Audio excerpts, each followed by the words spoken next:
اعلیٰ حضرت امام احمد رضا خان علیہ رحمۃ الرحمن کا وہ کارنامہ کہ جو رہتی دنیا تک تمام مسلمانوں کی رہنمائی کا ایسا بہترین ذریعہ ہے کہ مسئلہ اگر چھوٹا ہو تب بھی فتاوی رضویہ اور مسئلہ اگر کوئی بہت بڑا ہو تب بھی فتاوی رضویہ، یعنی اس حد تک رہنمائی جو ہے، اس حد تک. اور آپ دیکھیے کہ ایک طرف 200 علماء ہیں وہ اپنا کام کر رہے ہیں اور ایک طرف آپ تنہا ہیں اور فتاوی رضویہ جو ہیں آپ نے اس کو لکھ ڈالا اور رہتی. اچھا کمال یہ جو لکھا آج تک تحقیق کرنے والے تحقیق کر رہے ہیں، سقم نکال نہیں سکتے. یہ کیسی بات ہے فتاوی رضویہ کے بارے میں؟ بسم اللہ الرحمن الرحیم. جس طرح شروع میں باتیں ہو گئی ہیں کہ اللہ تعالیٰ نے چونکہ آپ کو مقام تجدید بھی عطا فرمایا تھا، پھر علم لدنی کا وافر حصہ بھی تھا، اور پھر خاندانی علمی وراثت بھی تھی.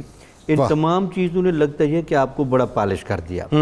اس میں ذرا حقیقت پسندی سے دیکھیں، خود لکھتے ہیں کہ جب بھی میرے پاس کوئی سوال آ جائے میں اس سوال کے بارے میں جتنے ممکنہ سورس ہیں سب کو پڑھتا ہوں. اللہ، اب یہ وقت کہاں سے نکل رہا ہے؟ یہ نہیں ہے کہ یہ ایک دو کتابیں پڑھ کے پھر ان کے بعد میں یہ کرتا ہوں کہ ان میں جن کا جواب میرے نزدیک صحیح ہوتا ہے میں اس کا اندراج بھی کرتا ہوں. ٹھیک ہے.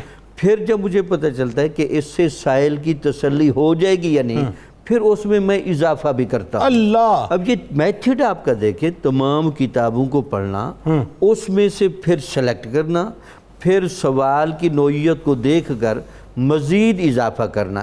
اور ایک جگہ لکھتے ہیں کہ میں صرف یہ نہیں ہوں کہ کتابوں کو پڑھ کے چھوڑ دیتا ہوں، میں سابقہ متعین کیے گئے اصولوں کو بھی چیک کرتا ہوں. اللہ، اس وجہ سے آپ کو مجتہد فی المسائل بھی کہا گیا ہے. اللہ، کہ آپ نے مسائل کے بارے میں اگر اصولی بحث تھی، ٹھیک ہے، اگر مسائل کے بارے میں کچھ حوالہ جاتی تھی، ٹھیک ہے، یا مسائل کے بارے میں جہاں ترجیح دینی تھی، آپ نے ان تینوں جگہوں کو بھی بڑا کور کیا ہے. اچھا ڈاکٹر صاحب ایک بات اور خاص طور پہ آپ دیکھیے کہ جتنے طویل فتاوے آپ نے دیے ہیں اور کہیں اتنے طویل فتاوے ملتے بھی نہیں، یعنی اتنی ڈیٹیلنگ سے آپ نے. وجہ یہ ہے کہ صرف ایک بات بیان کروں جو ہمارے محققین نے لکھا ہے، وہ یہ ہے کہ یہ جو ہمارے ہاں احکام کی بحث ہے نا، ہمارے ہاں احناف کے نزدیک احکام ہیں 11 درجے کے. ٹھیک ہے.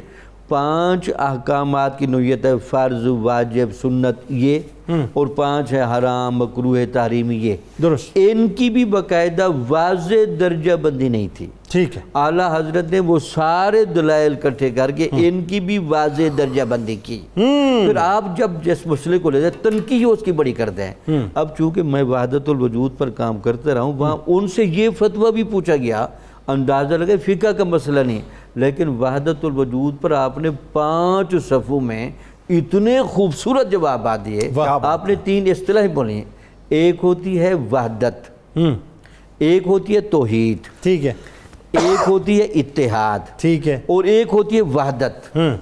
توحید ایمان ہے، واہ، اتحاد غلط ہے، کفر ہے، وحدت درست ہے. واہ واہ واہ، مسئلہ حل کر دیا. یعنی اس لفظوں میں اتنی جامعیت، صرف اصطلاح سازی نہیں، اس کے اندر معنویت نہیں، اور کلیرٹی اتنی ہے.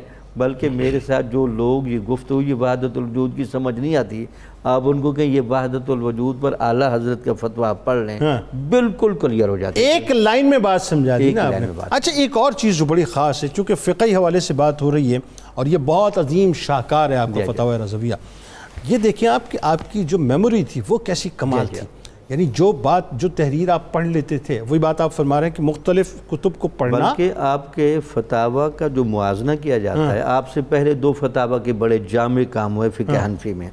ایک تھا فتاوی شامی، علامہ ابن عابدین شامی. ٹھیک ہے. دوسرا ہندوستان میں تھا فتاوی عالمگیریہ. ٹھیک ہے. ان دونوں فتاوی کو بھی سامنے رکھ لیں اور آپ فتاوی رضویہ کو سامنے رکھ لیں، آپ ان دونوں سے نہ صرف اس کو فائق پائیں گے بلکہ اس کو مستند بھی زیادہ پائیں گے. میں نے یہی تو